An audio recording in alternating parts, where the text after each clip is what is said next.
국내 코로나19 확진자가 하루 새 166명 늘어 감염자 수가 5개월여 만에 최다를 기록했습니다. 수도권 대유행 우려가 나오면서 정부는 내일부터 서울과 경기 지역의 사회적 거리 두기를 2단계로 격상하기로 했습니다. 코로나 재확산 우려 속에 서울 도심 곳곳에서는 보수 진보 단체들이 광복절 집회를 열었습니다. 거리 두기는 지켜지지 않았고 마스크를 벗은 채 함께 도시락을 먹거나 노래를 부르기도 했습니다. 우길기 등 일본 제국주의 상징이 들어간 상품이 온라인에서 버젓이 판매되고 있습니다. 서울 시내에는 일본인 명의의 땅과 건물이 3,000곳이 넘습니다. 여전한 일제 잔재들 취재했습니다. 중부지방에 오늘 오후까지 100mm가 넘는 강한 비가 쏟아졌습니다. 내일 오전까지 비가 온 뒤 54일간의 역대 최장 장마는 끝날 전망입니다.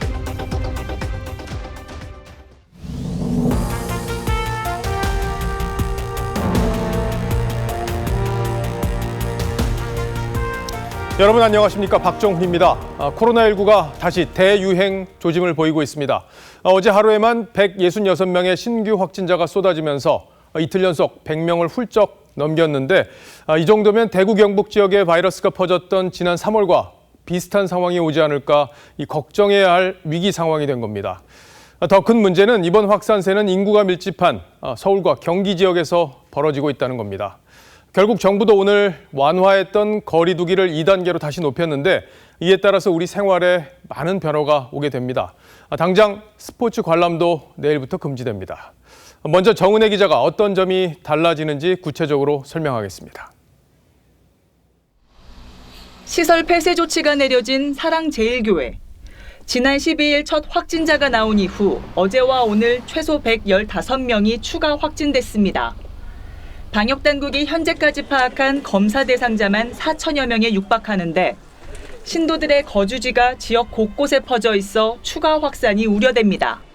거주지 자체가 전국에 분포되어 있기 때문에 더더욱 빠른 조치와 적극적인 협조, 또 더 이상의 위험 전파가 이루어지지 않는 총력적인 노력이 필요한.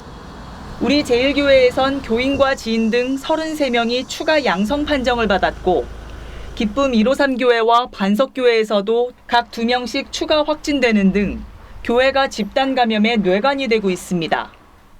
실제로 최근 2주간 교회 관련 확진자만 350여 명에 이릅니다. 정부는 내일 0시부터 서울과 경기 지역의 사회적 거리 두기를 2단계로 격상하기로 했습니다. 서울시와 경기도의 주민들께서 불효불급한 외출과 모임, 다중이용시설의 이용을 최대한 자제하며 2단계로 격상되면 유흥지점과 노래연습장 등 집단 감염 위험이 높은 고위험 시설 운영은 중단되고, 지난달 26일 재개됐던 스포츠 경기 관중 입장도 다시 금지됩니다.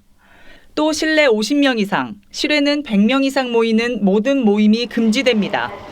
TV조선 정은혜입니다. 어제 경기 양평의 한 마을에서는 말복을 앞두고 보양식을 함께 먹는 마을잔치가 있었는데, 여기서 주민 31명이 코로나19에 집단 감염되는 일까지 벌어졌습니다. 마을 주민 대부분이 면역력이 낮은 노인인데다 요양 중인 환자들도 있어서 추가 감염 우려가 크다고 합니다. 배상윤 기자가 현장을 다녀왔습니다. 마을 회관 앞에 차려진 선별진료소에 주민들이 띄엄띄엄 줄을 섰습니다. 어젯밤 마을에서 31명의 확진자가 나왔다는 소식을 듣고 서둘러 코로나19 검사를 받으러 나왔습니다. 그동안 확진자가 없던 마을에서 집단 감염이 발생하자 주민들은 밤잠을 설쳤습니다.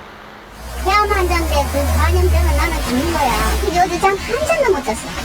잠 못 잤어? 못 잤지. 왜 잠이 오겠어. 집단 감염은 지난 9일 말복을 앞두고 보양식을 함께 먹는 마을 잔치에서 일어났습니다. 마을 주민 49명이 참석했는데, 이 가운데 절반이 훌쩍 넘는 29명이 양성 판정을 받았습니다. 방역당국은 참석자들이 점심 식사를 하는 과정에서 집단 감염이 이뤄진 것으로 파악하고 있습니다. 당국은 참석자 가운데 서울 광진구와 양평을 오가며 생활하는 80대 A씨를 최초 전파자로 보고 있습니다. A씨는 마을잔치 나흘 뒤인 지난 13일 확진 판정을 받았습니다.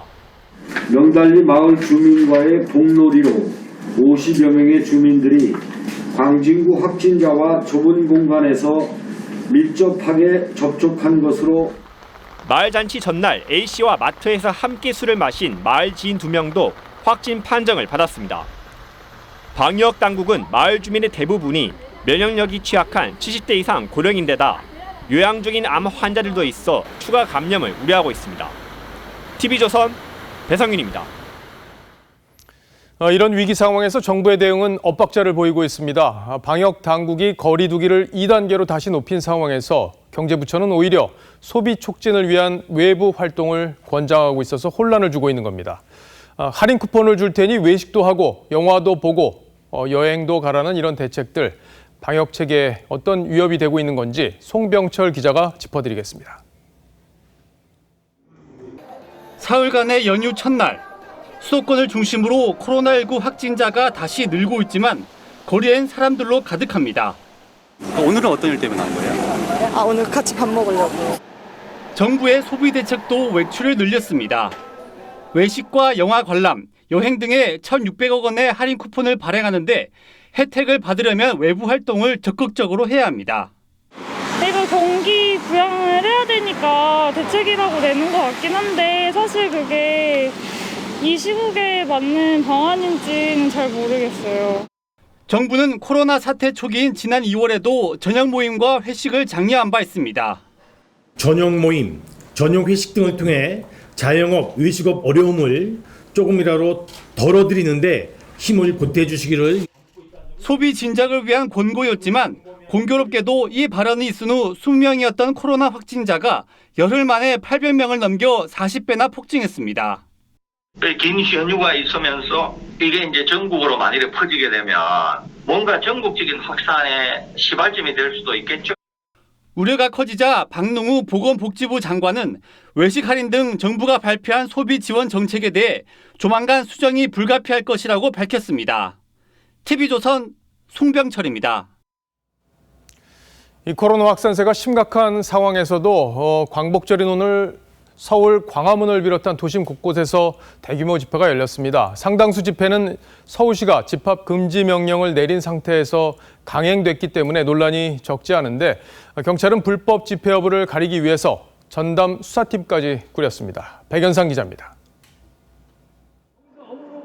세종대로를 가득 메운 집회 참가자들이 함성을 외칩니다. 나라가 네 거냐며 현 정부를 비판하는 손팻말을 든 참가자도 눈에 띕니다.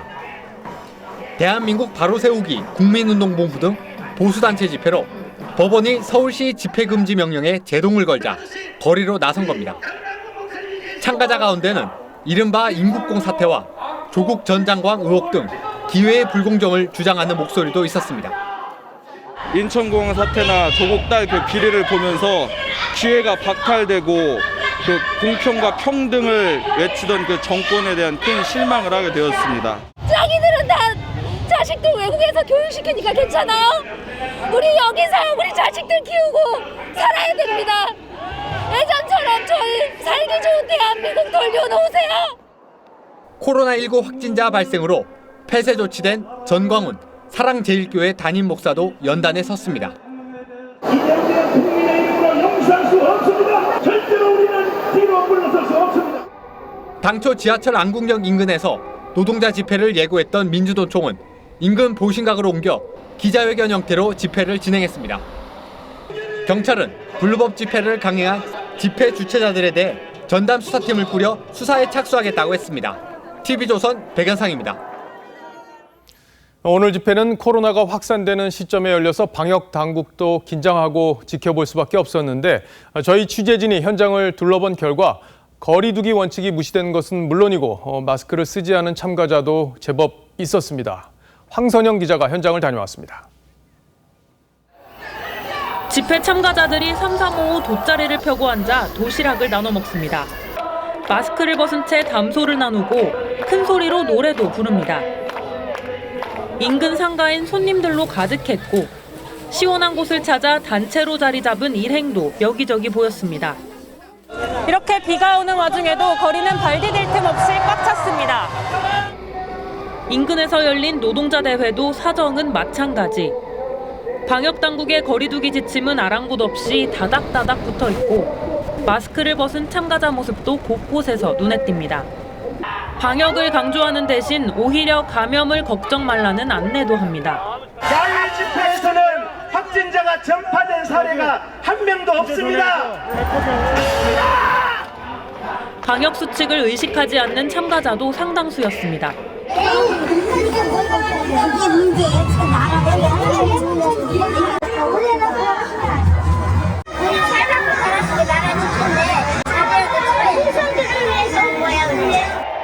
서울시는 집회 참가자 중 확진자가 발생할 경우 주최 측을 상대로 구상권을 청구할 방침입니다. TV조선 황선영입니다. 미래통합당은 이번 광복절 집회와 철저하게 선을 긋는 모습이었습니다. 황교안 대표 시절이었던 지난해와는 완전히 달라진 모습인데 어떤 배경에서 이런 결정을 한 건지 박지호 기자가 취재했습니다. 지난해 8월 열린 보수단체의 대규모 장외 집회. 황교안 당시 자유한국당 대표는 광화문의 열기를 당의 투쟁 동력으로 삼았습니다. 죽기를 각오하고 앞장서겠습니다. 여러분 함께 갑시다.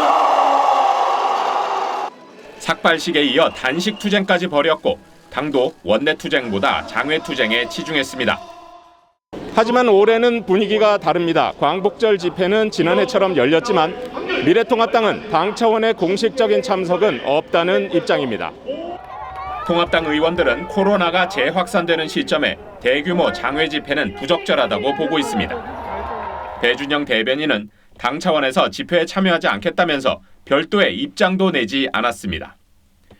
원희룡 제주지사는 코로나 상황이 엄중하다며 집회를 취소해야 한다는 글을 올렸습니다.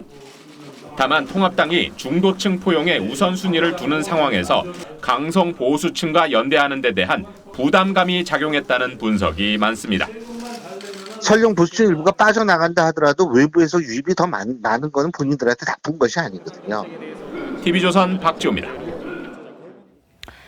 75주년을 맞는 광복절 경축식에서 문재인 대통령이 일본과 강제징용 문제를 언제든지 논의할 준비가 돼 있다고 했습니다.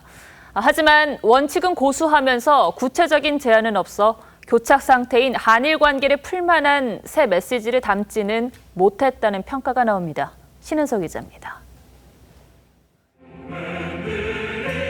문재인 대통령은 광복절 경축사에서 개인의 존엄과 행복을 의미하는 개인의 광복을 강조하면서 강제징용 문제도 일본과 이런 차원에서 협상할 수 있다고 했습니다. 우리 정부는 언제든 일본 정부와 마주 앉을 준비가 되어 있습니다. 강제징용 피해자의 대일 개인 청구권을 인정한 대법원 판결을 인정한 상태에서 협상 여지가 있다는 점을 재확인한 겁니다. 북한이 수해 복구와 관련해 사실상 우리 정부의 지원을 거부했지만 문 대통령은 북한이 생명과 안전의 공동체라며 남북 협력을 강조했습니다. 방역 협력과 공유 하천의 공동 관리로 남북의 국민들이 평화의 혜택을 실질적으로 체감하게 되길 바랍니다. 하지만 일본과 역사 문제나 한반도 문제와 관련해 뚜렷한 돌파구가 없는 상황에서 새로운 접근법이나 해결책을 제시하지 못했다는 평가가 나옵니다. 오늘 행사에서 문 대통령은 의전 관례를 깨고 경축식장에 먼저 도착해 네 분의 애국지사를 맞는 예우를 갖췄고 100세가 훌쩍 넘은 애국지사 부인에겐 머리를 깊이 숙여 인사했습니다. 일본에겐 패전일인 오늘 아베 총리는 야스쿠니 신사에 공물을 바쳤고 강요들은 4년 만에 참배했습니다. TV조선 신서입니다. 한일 간에 해결하지 못한 역사적인 문제가 남아있듯 우리 사회에도 일제 잔재가 여전합니다. 온라인에서는 우길기와 가미카제 등 일본 제국주의 상징이 들어간 상품이 버젓이 판매되고 있었고 또 서울 시내에는 일본인 명의로 된 땅과 건물이 3,000여 개나 남아 있습니다. 정준영 기자가 둘러봤습니다. 포털 사이트에 일본 군국주의 상징인 가미카제를 검색하니 비행모자와 신발, 외투, 손가방까지 다양한 제품이 나옵니다. 해외 구매 대행으로 손쉽게 살 수 있는 것들입니다. 검색을 못하게 금지어로 등록했다던 유명 온라인 쇼핑몰에서도 가미카제를 뜻하는 한자어인 신풍을 입력하자 우길기가 그려진 전투기 장난감도 버젓이 판매 상품으로 등록돼 있었습니다. 해외에서만 판매된다고 비판할 것이 아니라 금치거 선정을 잘 하기만 한다고 하더라도 이런 상품을 걸러낼 수 있는. 서울 시내를 둘러봤습니다.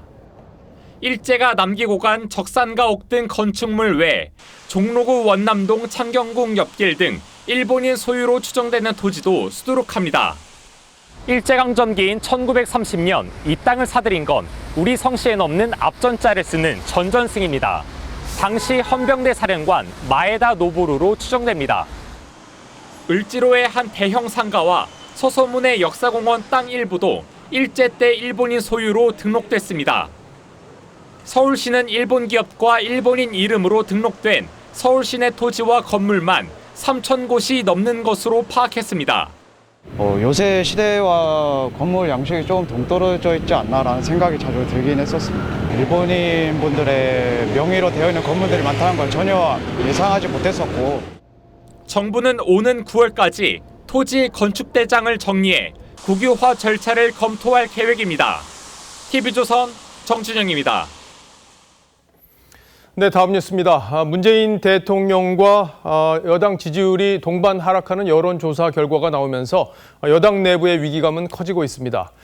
당권 주자들에 이어서 오늘은 삼성전자 출신인 양향자 의원이 당을 재설계해야 한다고 쓴소리를 했습니다. 하지만 정책 기조는 변화가 없고 자성할 일이 아니다, 이런 반응도 나왔습니다. 조정린 기자가 취재했습니다. 더불어민주당 양향자 의원이 페이스북에 올린 글입니다. 경제는 어렵고 여성은 실망했으며 호남은 심상치 않다면서 민주당 재설계를 준비하자고 했습니다. 집단 사고의 독성과 오류라는 단어까지 써가며 반대 목소리를 낼 레드팀을 만들어야 한다고 강조했습니다. 앞서 대통령과 여당 지지율 동반 하락에 당권 주자들도 잇따라 자성의 목소리를 냈습니다. 저와 정부 여당이 충분히 유능한가, 겸손한가, 신뢰를 받기에 넉넉한가를 되돌아볼 때다, 이렇게 생각합니다. 전체적으로 국민들이 저희들 보고 더 분발하라, 또 총선의 어떤 결과에 너무 안주하지 말라는 그런 어떤 따끔한 질책이다, 이렇게 생각합니다. 하지만 박범계 의원은 부작용은 있기 마련이고 자성할 일은 아니라고 했습니다. 민주당은 정책 기조 변화는 없다는 입장이지만 당 일각에선 지지율 하락 추세가 계속될 경우 공수처 문제를 비롯한 쟁점 사안들의 추진 동력이 떨어질 거란 우려도 나옵니다. TV조선 조정린입니다. 반면 지지율이 오르고 있는 통합당은 정책 지표를 중도로 옮기면서 외연 확장에 힘을 쏟고 있습니다.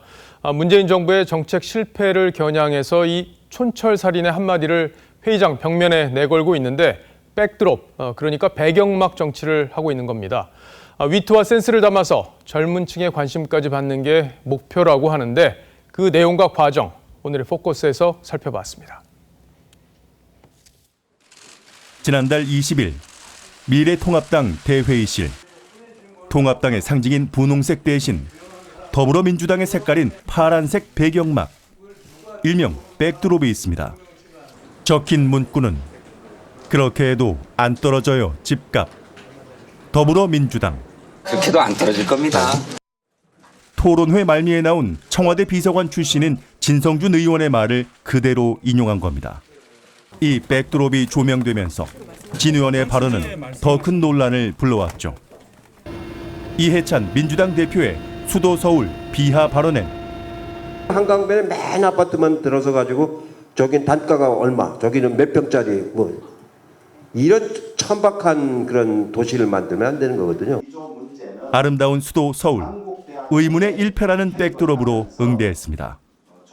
곧 있을 당명, 당색 교체를 고려해 통합당의 상징색도 빼고 메시지를 강조하기 위해 넓은 여백에 핵심 메시지만 담았습니다. 시의적절한가, 그리고 직관적인가, 그리고 위트가 있는가, 요 세 가지 삼박자를 맞추는 게 진짜 어려운데 민주당을 비롯한 다른 정당들의 문구는 어땠을까? 민생 회복, 중대재해기업 처벌법 제정, 말과 행동이 같은 정당. 의제나 선전 문구를 드라이하게 제시한 것과는 대비되는 모습입니다. 미래통합당은 7월부터 백드롭을 활용해 대국민 메시지를 내고 있습니다.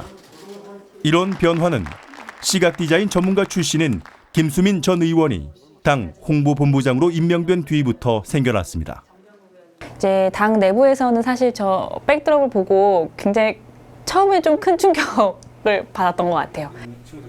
통합당 홍보국 벽엔 촌철살인의 한마디를 뽑아내기 위한 여러 후보 문구들이 붙어 있습니다. 홍보국 직원들의 단체 SNS방에 다양한 아이디어가 올라오면 회의를 거쳐 문구를 정합니다. 이름을 바꾸면 뭐가 달라지나, 반대 말고 대안, 막말 금지 등 설문조사를 통해 통합당에 대한 국민들의 지적을 모은 백드롭도 준비했지만 수회로 연기했습니다. 미래통합당은 앞으로는 우리의 할 일 시리즈를 백드롭에 담을 예정입니다.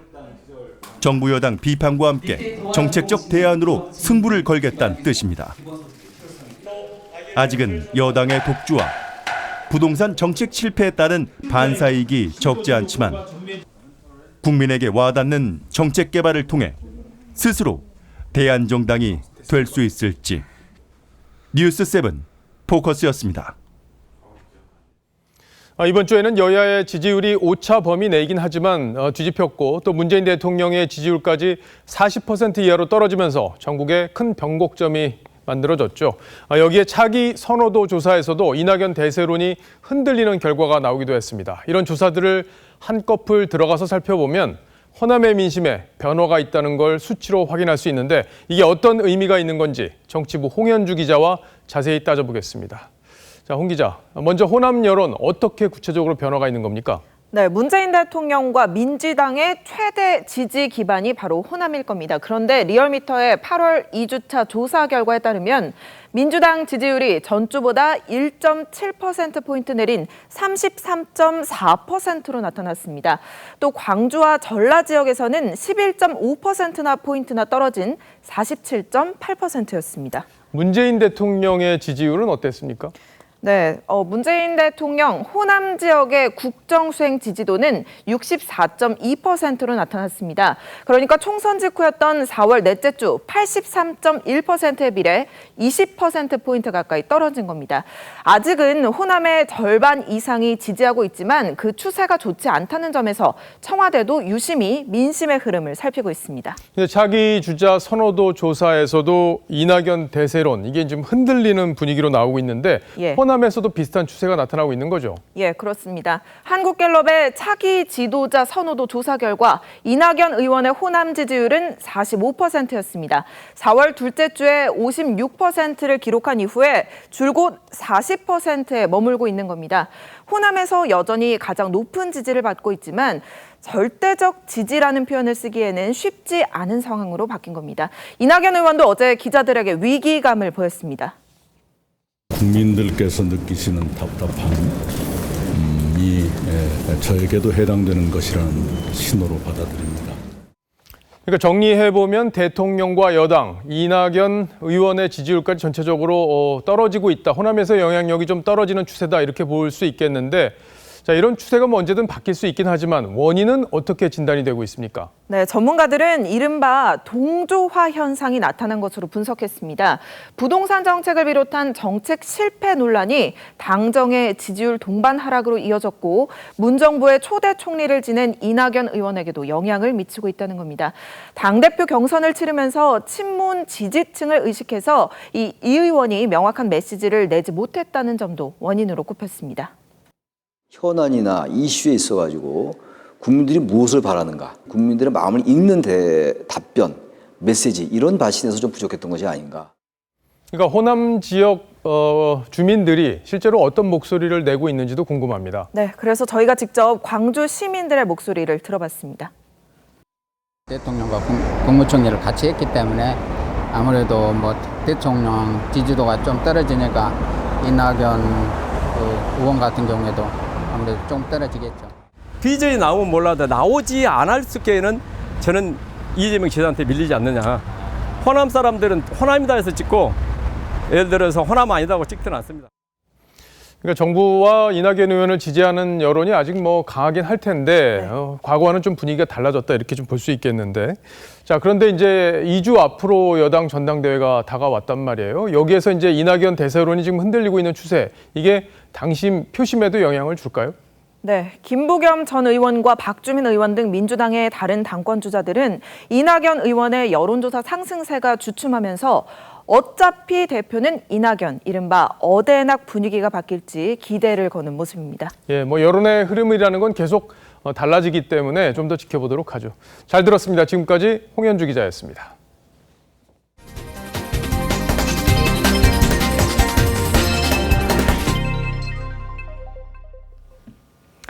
네, 길고 길었던 장마의 끝이 보이고 있습니다. 내일이 지나면 지긋한 비 소식이 멈출 전망인데 장마의 끝자락이 매섭습니다.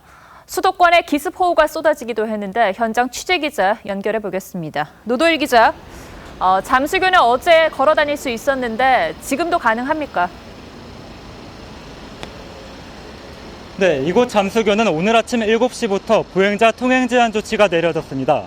어제 오전 보행자 통행이 재개된 지 하루 만에 보행로가 막힌 겁니다. 현재 잠수교 기준 한강 수위는 5m대 후반을 넘나들고 있습니다. 비가 더 내리거나 상류댐 방류량이 늘어 한강 수위가 높아지면 차량 통행도 다시 제한될 수 있지만 아직까진 급격한 수위 변화는 없는 상황입니다. 서울시는 호우에 대비해 오전 한때 양재철로와 상암동 증상치하차도 통행을 제한했지만 현재는 모두 통행이 원활한 상태입니다. 내일 오전까지 경기 북부와 강원 영서를 중심으로 10에서 40mm의 비가 더 내릴 것으로 예보돼 있는데요. 이 비가 그치고 나면 54일에 걸친 이번 장마도 끝날 것으로 보입니다. 전국에 걸쳐 많은 피해를 안겼던 이번 장마는 2013년 49일이라는 기존 최장 장마 기록을 갈아치우고 역대 최장 기록도 남겼습니다. 다음 주부터는 중부지방에도 33도를 웃도는 폭염이 찾아올 것으로 예상됩니다. 지금까지 잠수교에서 TV조선 노도일입니다. 그동안 비 피해로 마음 아픈 소식만 전해드렸는데 그 속에도 위로되는 뉴스가 있습니다. 마을이 물에 잠기는 악몽 같던 순간 자신을 희생하며 이웃을 구한 영웅들의 이야기입니다. 박건우 기자가 만났습니다. 섬진강 범람으로 호수처럼 변한 구례읍입니다. 눈 깜짝할 사이에 마을이 물에 잠긴 긴박한 상황. 주민 43살 최봉석 씨와 37살 손성모 씨는 개인용 보트를 꺼내 구조 작업에 나섰습니다. 지난 8일 8시간 동안 보트를 타고 다니며 주민 40여 명을 구했습니다. 보트 운전하고 뭐 다 그런 걸 할 줄 아신 분들은 뭐 서로 다 그런 마음 아니었을까. 여러 생명을 살린 보트는 바닥이 찢겨지고 엔진이 망가져 수리를 앞두고 있습니다. 하지만 이웃을 구한 보람에 마음은 뿌듯합니다. 배를 구입해가지고 낚시도 다니고 낚시 다니면서 고기도 많이 잡았고 이번에 또 사람도 많이 구했으니까는 제 몫은 다 한 것 같습니다. 곡성의 한 마을이장 54살 김재덕 씨. 지난 8일 홍수 때 마을에 대피 방송을 3번이나 했습니다. 집에서 탈출하지 못한 노인 2명은 직접 등에 업고 마을 회관으로 대피시켰습니다. 출동한 119 구조대와 함께 보트를 타고 물에 잠긴 마을 구석구석을 안내하며 고립된 주민들 23명을 구했습니다. 어르신들하고 아프신 분들, 그다음에 어린이 일단 먼저 보트에 태웠습니다. 누구나 다 그랬을 겁니다. 저뿐만 아니고. 누구나 할 일을 한 것이라며 자신을 낮춘 영웅들. 하루빨리 복구가 마무리돼 이웃과 함께 일상을 되찾는 게 이들의 바람입니다. TV조선 박건우입니다. 네. 임대차법이 시행된 이후 서울에는 전세 대신 반전세 물량이 크게 늘었습니다. 늘어난 세금에 부담을 느낀 집주인들이 월세를 조금이라도 받으려는 건데 잠실의 한 아파트 단지는 이달 들어서 체결된 임대계약의 절반 넘게가 반전세였습니다. 김주현 기자가 현장에 갔습니다. 6,800여 세대가 모여있는 서울 신천동의 대단지 아파트. 이달 들어 체결된 전월세 계약 12건 가운데 7건이 반전세입니다. 보증금의 10에서 100만 원의 월세를 받는 식입니다. 이 아파트의 반전세 비율은 지난달 25%였는데 이달 들어 58%로 급증했습니다. 전세 하시는 분들이 세금을 일단 내야 되니까 전세를 하려면 은행에 나가서 돈 안 내요. 그러니까는 반전세. 이달 들어 체결된 서울 아파트 전월세 계약 중 반전세 비율은 12.6%로 6월보다 3%가량 늘었습니다. 반면 전세 매물은 임대차법 시행 이후 19% 감소했습니다. 70대책으로 보유세 부담이 커진 데다 임대사업자의 경우 임대보증보험 가입 의무까지 생겨 집주인들의 월세 선호 현상이 더 뚜렷해졌습니다. 정부가 세금이나 대출 규제를 두고 소위 정책의 일관성 없이 왔다 갔다 하는 바람에 이 시장이 흔들리고 있고 이런 점들이 결국은 전월세 시장에도 악영향을. 정부 부동산 정책에 항의하는 시민 집회도 계속됐습니다. 과천에선 오늘 공공임대주택 계획에 반대하는 시민 집회가 열렸고 서울 상암동 주민들도 내일 임대주택 건설에 반대하는 대규모 집회를 예고했습니다. TV조선 김주영입니다. 숨진 아내 앞으로 계약된 보험금이 95억 원에 달하지만 살인 혐의를 입증할 증거가 없어서 파기환송심에서 무죄가 선고된 만삭 아내 사망 사건이 있습니다. 이 사건이 다시 대법원 최종 심판대에 오르게 됐습니다. 쟁점이 뭔지 장윤정 기자가 보도합니다.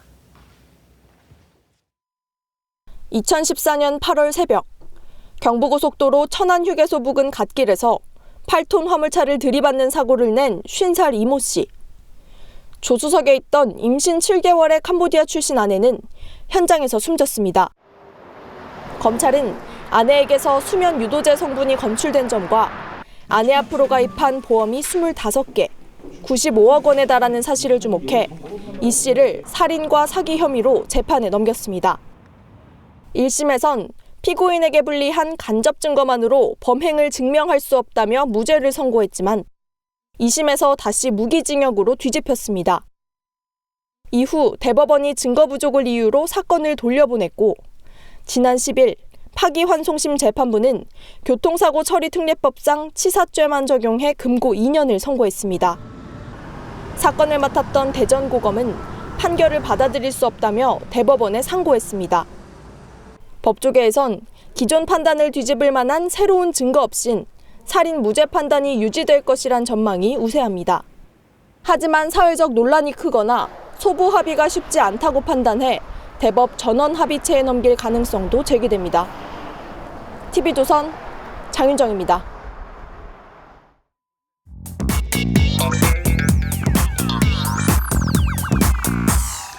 뉴스야 시작합니다. 정치부 김정우 기자 나와 있습니다. 첫 번째 물음표부터 보죠. 네, 첫 번째 물음표는 이해찬 봉투 실종 사건으로 하겠습니다. 예.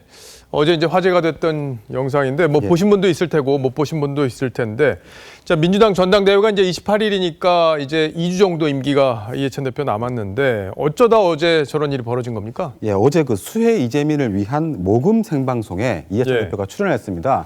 성금을 급여하는데 정작 봉투를 찾지 못해서 발걸음을 돌리는 그런 일이 있었습니다. 그래서 어떤 장면인지 직접 한번 보겠습니다. 예. 발걸음 해주셔서 감사합니다. 네, 이쪽으로 넣어주시면 되겠습니다. 네. 난감하네.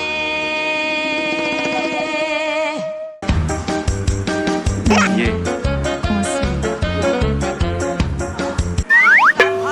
예, 저희가 준비가 되는 대로 다시 이따가 한번 넣어보도록 하겠습니다. 감사합니다. 네, 고맙습니다. 네, 계속해서 다음 분 또 모셔보도록 하겠습니다.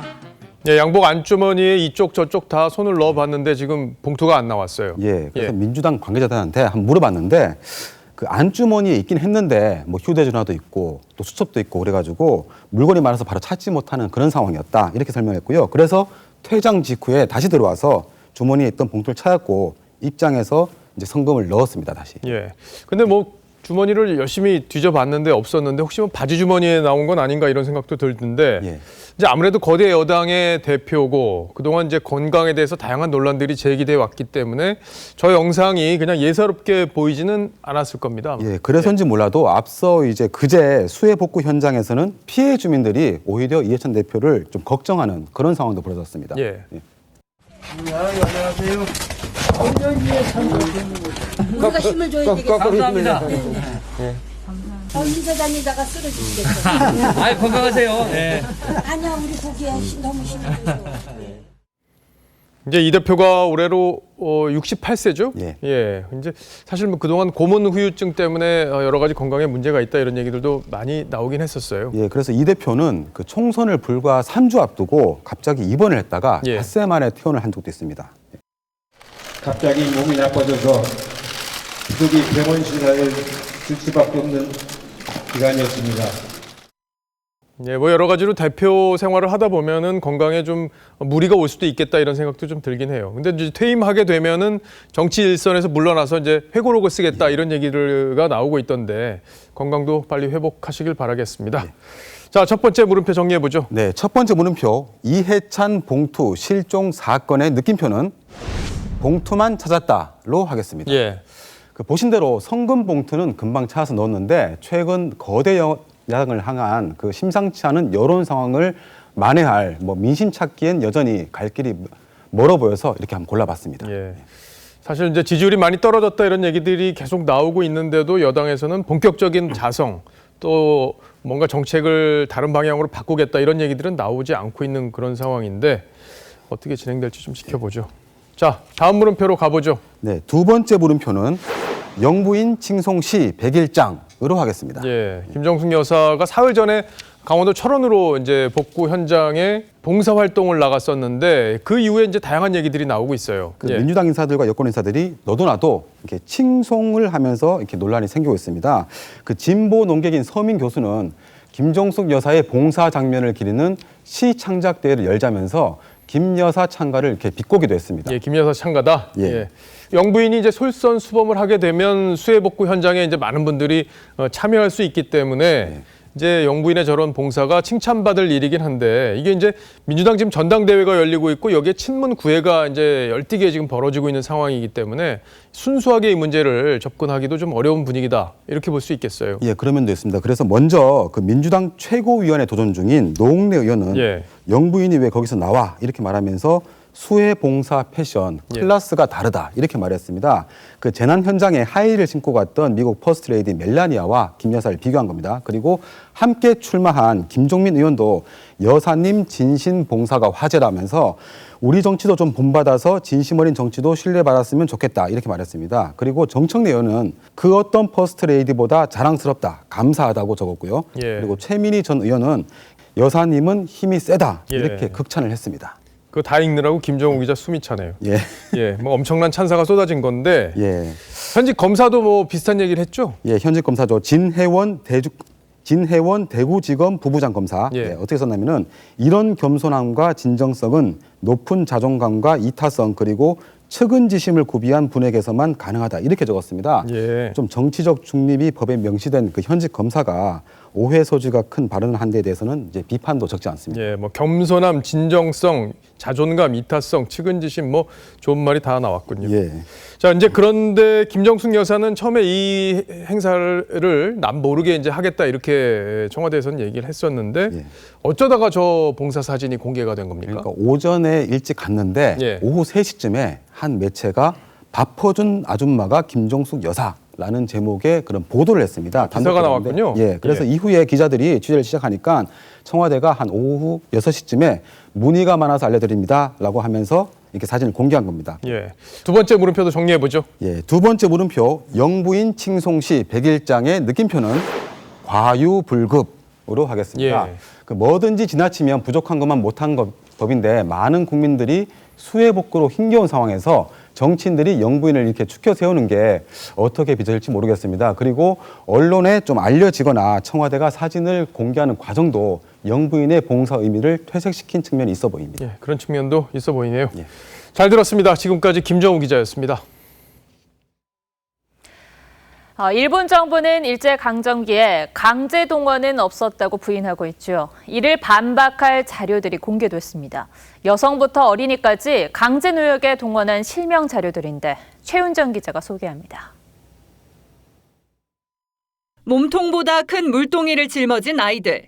일제강점기 때 공부하고 뛰어놀아야 할 아이들의 학교 생활은 노예와 다름없습니다. 초등학교 6학년 한 어린이의 생활 기록부를 보면 4월 개간 작업을 시작으로 모내기와 풀베기, 가을 거지까지 작업 내용이 빼곡히 적혀 있습니다.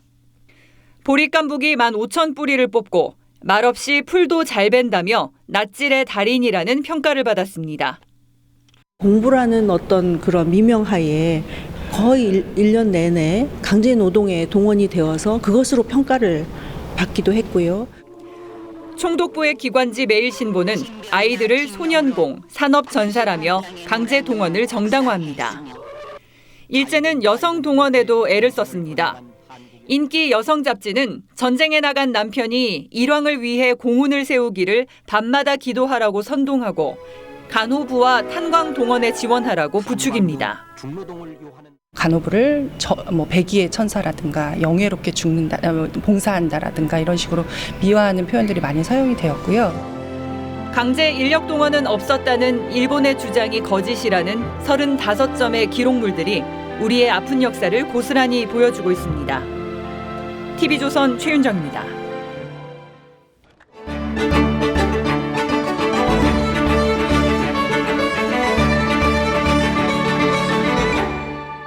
해방인데. 해방이죠. 하지만 너무 많이 죽었습니다. 최수봉, 나석주, 방덕삼, 추성욱. 사람들한테서 잊혀지겠죠. 미안합니다. 영화 암살은 이름 없는 독립군들의 사진 한 장에서 시작합니다. 비록 역사에 이름 한 줄 남기지 못했어도 독립을 위해서 누군가는 폭탄을 던졌고 총부리를 겨누었고 또 태극기를 흔들었습니다. 일제강점기 국민들이 마음을 모은 덕분에 우리는 광복, 빛을 되찾았습니다. 그러나 아직도 완전한 광복을 맞이하지 못한 분들이 있습니다.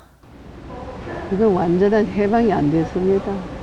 일본이 위안부 문제 해결하고 사죄하고 배상을 해야만, 사죄를 해야만 해방이 되는 거지. 문재인 정부는 한일 위안부 합의를 피해 당사자가 배제된 정치적 합의라면서 무효로 만들었습니다. 그러나 이용수 할머니의 이용만 당했다는 폭로와 정의연의 회계 의혹이 불거진 지 3개월이 지나서야 핵심 피의자인 윤미향 의원이 검찰 조사를 받았습니다. 그러는 사이 정부와 여당이 정말 피해자 중심주의를 실천하고 있는지 의아해하는 사람들은 늘어났습니다. 역대 정권들도 그랬지만 이번 정권 역시 반일 감정을 국내 정치에 이용하는 데만 급급했던 건 아닌지요. 한일 관계는 지금 그 어느 때보다 싸늘하게 식어 있습니다. 오늘 대통령이 우리 정부는 언제든 일본 정부와 마주 앉을 준비가 돼 있다고 했습니다만 우리 정부도 일본 정부도 서로 제대로 준비가 돼 있지 않다는 걸 알만한 사람들은 알 겁니다. 일본의 진심이 담긴 사과 한마디를 원하던 피해 할머니들은 한일 양국 정치인들이 서로 어깃장을 놓는 사이 자꾸 세상을 떠나고 있습니다. 아직 생존해 있는 피해 할머니들의 온전한 광복을 고대해 봅니다. 앵커가 고른 한마디는 미완의 광복절이었습니다.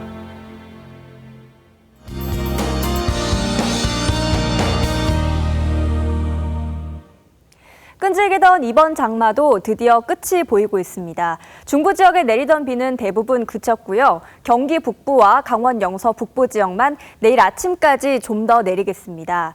이 비를 마지막으로 역대 가장 길었던 올해 장마는 끝나겠습니다. 이 장마가 끝나니까 이제는 폭염입니다. 폭염특보가 서울을 비롯한 전국 대부분 지역으로 확대되겠고요. 밤 사이에는 열대야가 나타나겠습니다. 내일 대구는 무려 37도까지 올라 전국에서 가장 덥겠습니다. 장시간 야외 활동은 위험할 수 있겠고요. 서울은 오늘보다 4도가량 높은 31도를 기록하겠습니다. 다음 주는 비 소식 없이 볕이 쨍쨍하겠습니다. 중부 지역도 34도까지 오르면서 찜통더위가 기승을 부리겠습니다. 날씨였습니다. 뉴스7 여기서 마치겠습니다. 시청해 주셔서 고맙습니다.